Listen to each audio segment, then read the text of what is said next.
ঠিক এই জায়গা থেকে একসময় ভাবতাম যে লাইফে কি করব, কি হবে, কি জন্য আসলাম।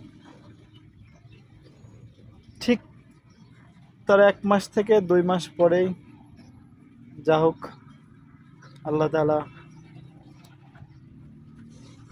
ভালো একটা পজিশনে নিয়ে যাচ্ছে। তো ইনশাল্লাহ আল্লাহর কাছে লাখ কোটি শুকরিয়া।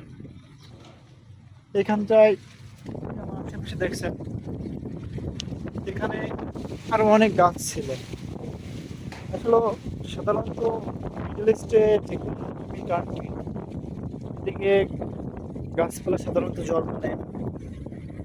যেখানে পানি পাই, নিয়মিত পানি দেওয়া হয়, সেখানে হয়।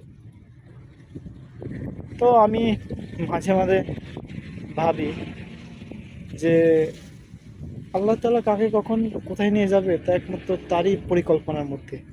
এটা আপনার কিংবা আমার মধ্যে নাই। যাই হোক, এই পর্যন্তই। এখানে আসলে আমার মনে পড়ে সেদিনগুলো, আজ থেকে 1 বছর আগের কথা।